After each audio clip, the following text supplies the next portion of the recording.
22वीं किस्त पामिस्ट्री की प्रैक्टिस यानी हाथ देखने तो मैंने 60 की दहाई के आखिर से छोड़ दिए थे, लेकिन उन लकीरों के इल्म का यकीन रहा, यानी अल्लाह ताला ने ये भी एक इल्म इंसान को दिया है।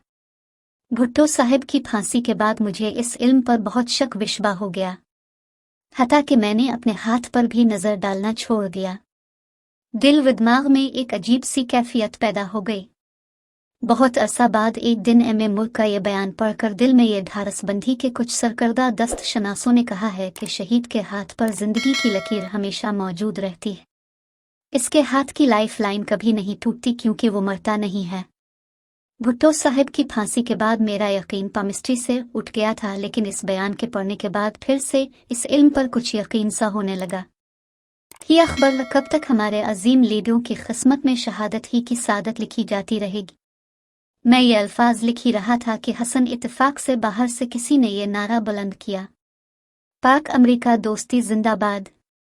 सियासतदान अनारा और जलसा। एक शाम को मैं जेल कैंप में जवानों के साथ वॉलीबॉल खेलने के बाद सिक्योरिटी वार्ड में भुट्टो साहिब के साथ जा बैठा। हम सहन में चाय पी रहे थे। इन दिनों 111 ब्रिगेड की यूनिटों के दरमियान बास्केटबॉल के मैच हो रहे थे। 3 FF रेजिमेंट की टीम अपना मैच जीतकर गाड़ियों में वापस प्राइम मिनिस्टर हाउस के नज़दीक अपनी लाइनों को जा रही थी। खुशी में वो खूब नाराबाजी करते जेल के सामने से गुजरे। जो ही भुट्टो साहिब ने नारों की आवाज़ सुनी तो फौरन मुझसे पूछा, है कौन लोग नारे लगा रहे हैं, क्या जलसा हो है। मैंने उनको बताया कि माशाल्लाह के दिनों में जलसे और नाराबाजी, और वो भी छूनी की हुदूद में, कैसे मुमकिन है। ये शायद यूनिटों के दरमियान मैच हो रहे हैं और जीती हुई टीम और उनकी पलटन के जवान खुशी में नारे लगा रहे हैं। भुट्टो साहिब ये सुनकर खामोश हो गए और काफ़ी देर उन पर सुकूत सा तारी रहा। अफगानिस्तान 1978 की दूसरी शशमाही में अफगानिस्तान के मुताल्लिक हर रोज़ प्रेस में कुछ ना कुछ शाये होता रहता था। भुट्टो साहिब अखबारात का काफ़ी गहराई से मुताला किया करते थे। इन दिनों उनसे जब भी मुलाकात होती वो अक्सर अफगानिस्तान के मुताल्लिक कुछ ना कुछ कहा करते थे। जनरल ज़ियाउल हक साहिब की अफगान पॉलिसी से भुट्टो साहिब बिल्कुल मुतफ़िक न थे। हालांकि इस वक्त अमरीकी इमदाद बाकायदगी से शुरू न हुई थी और पाकिस्तान ने अभी तक अफगान मसले के साथ अपने आप को पूरी तरह वाबस्ता नहीं किया था। भुट्टो साहिब ने 1-2 मरतबा फरमाया कि उन्होंने सरदार मोहम्मद दाऊद के साथ पाक अफगान ताल्लुकात बमा ड्यूरेंड लाइन और पख्तूनख्वा के सुलह-खाई में ही फैसला कर लिया था। उन्होंने कहा, बदकिस्मती से अगर उनकी हुकूमत ख़त्म न कर दी जाती तो सरदार मोहम्मद दाऊद के मारे जाने से बहुत पहले ही मसाइल हमेशा हमेशा के लिए दोस्ताना अंदाज में हल हो गए होते।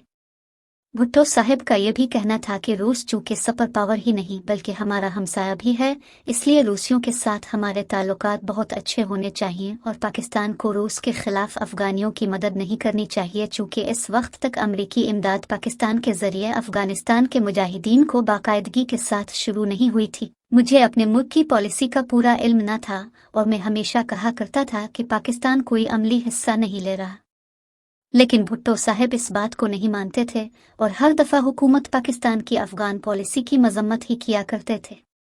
शायद ये पीपल्स पार्टी की मुतफ़िका और फैसला कुन पॉलिसी थी, या अमरीका बादशाह ने बाद में मोहतरमा बेनज़ीर साहिबा को वज़ीर आज़म बनने से पहले उनसे ये फैसला करवा लिया था कि पाकिस्तान अफगान पॉलिसी को अब अमरीकियों की नई मर्जी के मुताबिक चलाएगा, क्योंकि ज़ियाउल हक साहिब की शहादत के बाद जो ही पीपल्स पार्टी की हुकूमत दोबारा आई तो अफगानिस्तान के मुतालिक हमारी पॉलिसी में बिल्कुल ट्रेन अबात हो गया और मैदान जंग में जीती हुई लड़ाई हम कॉन्फ्रेंस की मेज़ पर हार रहे हैं।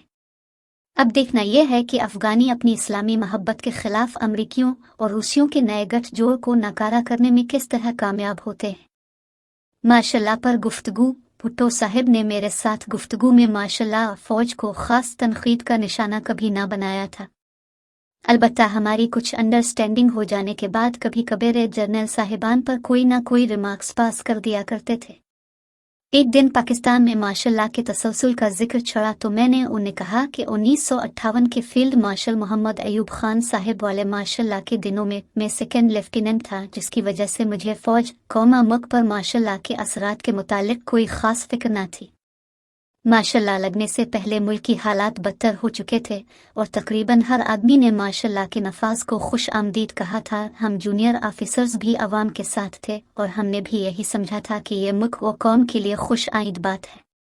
दूसरे माशाल्लाह के वक्त जो खान साहिब का माशाल्लाह कहलवाया और जिसकी जिम्मेदारी बाद में आपके कांधों पर भी पड़ी, में मेजर था। मेरे इस रिमार्क पर भुट्टो साहिब ने फौरन मुझे टूका और कहने लगे, वो यानी भुट्टो साहिब तो अवामी लीडर हैं और उन्होंने वर्षे में सब कुछ पाया, लेकिन इन हालात को हमेशा हमेशा के लिए ख़त्म कर देना चाहा और मुल्क को पहला अवामी आइन दिया। मैंने बात को आगे बढ़ाते हुए कहा कि जनरल ज़िया साहिब का माशाल्लाह जो आजकल मुल्क को अपनी गिरफ्त में लिए हुए है, मैंने काफ़ी सर्विस कर ली हुई है और ऐसे फ़राइज़ पर मामूर हूँ कि माशाल्लाह के असरात को बहुत गहराई से देखने का मौका मिला है। माशाल्लाह के तसलसल से फ़ौज को बेहद नुकसान पहुँच रहा है, मुल्क और कौम को भी घाटा ही घाटा है। लेकिन बदकिस्मती से हमारे सियासतदान हर दफ़ा मुल्क को ऐसे दौराहे पर ला खड़ा करते हैं कि फ़ौज को चारों नाचार मुल्क को चलाने के लिए माशाल्लाह का सहारा लेना पड़ता है, वरना मुल्क में खाना जंगी जैसे हालात पैदा कर दिए जाते हैं और मुल्क को तबाही से बचाने के लिए ऐसा कदम उठाना पड़ता है। भुट्टो साहिब मेरे साथ मुत्तफिक ना हुए और कहने लगे, कर्नल रफ़ी, सियासी हालात को सियासतदान ही संवार सकते हैं और उन्हीं को करने देना चाहिए। हर मुल्क में सियासतदानों के आपस में इख्तिलाफात और झगड़े होते हैं, लेकिन वही आखिर मिल जल करान का कोई ना कोई हल निकालते हैं। हमारे मुल्क में जिन लीडरों को अवाम रद्द कर देते हैं वो हुकूमत के लिए कोई ना कोई मसला खड़ा करते हैं, लेकिन जमहूरियत में अवामी नुमाइंदों को हक हासिल है कि वो मुल्क और कौम की बेहतरी के लिए अपनी पॉलिसियाँ बनाएं और उनके मुताबिक मुल्क को चलाएं। हमारे मुल्क में जो पार्टियां हुकूमत से बाहर होती हैं वो हर पॉलिसी को गलत ही तस्वूर करती हैं और अगर उनका आपस में इख्तिलाफ बढ़ जाए तो फ़ौज को ये हक हासिल नहीं कि वो बंदर बांट शुरू कर दे। जब कभी हालात ज़रा ख़राब हों, कई जर्नैल ऐसे मौक़ों की तलाश में होते हैं और वो फ़ौरन मुल्क व कौम के नाम पर फ़ौज के बिल बोते पर माशाल्लाह लगाकर अपना अलिफ़ा लौ सीधा करते हैं। दरअसल हर ऐसे मौके पर बाहर की ताकतों और ख़ासकर हमारे दोस्त अमेरिका का हाथ होता है, जो पहले मुल्की हालात को ख़राब करने में मदद देती है और फिर अपनी मर्ज़ी के जर्नेलों को माशाल्लाह लगाने पर उकसाती है और उनकी मदद भी करती है। बदकिस्मती से हमारे मुल्क की आज़ादी माशाल्लाह ही ख़त्म करेंगे। मिस्टर भुट्टो के अपनी पार्टी के मुतालिक ख़यालात 1978 के दिनों में भुट्टो साहिब ने अपनी पार्टी के मुतालिक कभी कोई बात ना कही थी। वो पार्टी के ख़िलाफ़ बात सुनने को तैयार ना थे। चूँकि पार्टी की तरफ से कोई ख़ास इज़्तिराब या बेचैनी का मुज़ाहिरा न हो अलिफ, तो मैंने एक बार पार्टी की बेहिस्सी पर तनक़ीद की, जिसको भुट्टो साहिब ने फ़ौरन रद्द कर दिया। मैंने इस मौके पर एक अफसर का एक किस्सा सुनाया जो उसने एक कॉन्फ्रेंस में बयान किया था कि लोग कह रहे हैं कि पीपीपी के बड़े बड़े शेर आजकल चूहे बने हुए हैं, क्योंकि भुट्टो साहिब जिन दिनों इक़्तिदार में थे कि वो खुद चूँकि एक बली की तरह थे और उनके आने पर तमाम कारिंदे चूहों की तरह अपने अपने बिलों में घुस जाते थे। अब जब उन्हें बाहर निकलकर भुट्टो साहिब की असीरी के ख़िलाफ़ शोर-ओ-गुल मचाना और कुर्बानियाँ देना चाहिए, तो वो इसी तरह माशाल्लाह के डर से पुरानी आदत के मुताबिक बिलों में घुसे हुए हैं। भुट्टो साहब ने फ़ौरन कहा, कानून है जो अपनी उंगलियां भी जलाने को तैयार हो, लेकिन हमारे कारकुन अपने आप को आग लगाकर जला रहे हैं। इन दिनों कुछ गुरबा ने एहतिजाजन अपने कपड़ों पर मिट्टी का तेल छिड़क कर अपने आप को आग लगाकर जलाना चाहा था और कहने लगे, मैंने उनको ऐसा करने से मना किया है, वरना अब तक बेशुमार लोग अपनी जानों का नजराना दे चुके होते। इस पर मैंने एक और अफसर का वाकया सुनाया कि कुछ गरीब लोगों को पैसों का लालच देकर तैयार किया गया कि वो अपने आप को आग लगाएं और फौरन उनको कंबलों से लपेट लिया जाएगा और जलने ना दिया जाएगा, मगर ऐसे गरीबों को मुआवजा बहुत बढ़ा दिया जाता है। भुट्टो साहिब ये सुनकर बड़े तैश में आ गए और कहने लगे, ये सब बकवास और झूठ है। फिर कहने लगे, दरअसल उन्होंने अपनी पार्टी को हुक्मनामा भेजा था कि अभी वक्त नहीं है और कोई अपने आप को इस तरह ना जलाए और ना मारे। मुझसे उन्होंने कहा, अपने जर्नेलों से कहो कि वो मुझे भुट्टो साहिब रावलपिंडी से सिर्फ लाहौर तक जाने दें, वो मुझे वहां आवाम को एड्रेस करने दें और फिर देखें कि लोग भुट्टो को कैसे चाहते हैं और माशाल्लाह उनको कैसे रोक सकता है। मेरी पार्टी मुझ पर जान देने को तैयार है और वक्त आने पर ये कारकुन साबित कर दिखाएंगे कि उनके लिए भुट्टो क्या हैसियत रखता है और वो उनको किस हद तक चाहते हैं। मेरी पार्टी में एक मामूली सी तादाद मौका परस्त लोगों की है जो अपने आप को छुपा रहे हैं, लेकिन उनसे मेरी पार्टी कुंदन बनकर निकलेगी। लेकिन जो जो वक्त गुजरता गया भुट्टो साहिब कुछ मायूस से होते गए। अवाइल 1979 में वो अपनी पार्टी से जो उम्मीदें लगाए बैठे थे वो बरना आ रही थी। एक दिन कुछ मायूसी के आलम में मुझसे कहने लगे, वो हरामजादे किधर हैं जो कहा करते थे कि हम अपनी गर्दनें कटवा देंगे, अपनी अंगुश्त शहादत गर्दन की एक तरफ से दूसरी खींचते हुए। मेरे ख्याल में दिन ऐसे थे फरवरी मार्च 1979, जब भुट्टो साहिब अपनी पार्टी से नाउम्मीद हो रहे थे। हालांकि दूसरी तरफ माशाल्लाह हुकूम बेहद फिक्रमंद थे, जिसका मैं कुछ जिक्र एहतियातों और मजीद एहतियातों में पहले ही कर चुका हूँ। फिर लम्हान फिक्र रूज को पहुंच रहा था कि कहीं सुप्रीम कोर्ट में भुट्टो साहिब की अपील खारिज होने पर पार्टी बड़े पैमाने पर गड़बड़ ना करे और लॉ एंड ऑर्डर का मसला खड़ा हो जाए। लेकिन हर आदमी पार्टी की बेहिस्सी पर हैरान था कि किसी ने अपनी उंगली तक नहीं उठाई। इस वक्त सिर्फ माँ और बेटी बेहद बेकरार थीं, बाकी तमाम अशखास खुसूसन पार्टी के बड़े छोटे सुतून खामोश तमाशाई बने हुए थे। यही वजह थी जब 3 और 4 अप्रैल 1979 की रात भुट्टो साहिब को बताया गया कि उनको फांसी दी जा रही है, और उसके बाद उन्होंने मुझसे अकेले में पूछा कि ये क्या ड्रामा खेला जा रहा है। मैंने उन्हें बताया, जनाब आपको वाकई आज रात फांसी दी जा रही है।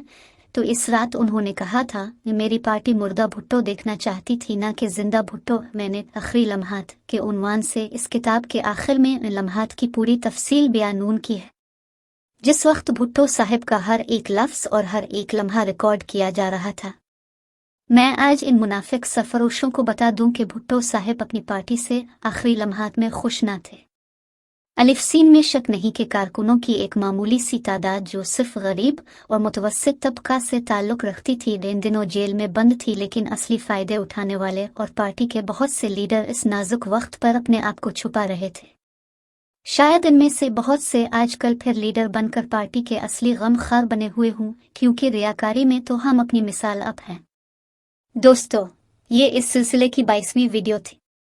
अगर वीडियो अच्छे लगे तो लाइक करें, चैनल पर नए हैं तो सब्सक्राइब करें और बेल यानी घंटी के बटन को दबाकर बेल नोटिफिकेशंस ऑन कर ले, ताकि हमारी तमाम वीडियोस के नोटिफिकेशंस आपको सबसे पहले मिले। अब आपसे मुलाकात होगी अपनी अगली वीडियो में, तब तक के लिए अल्लाह हाफिज।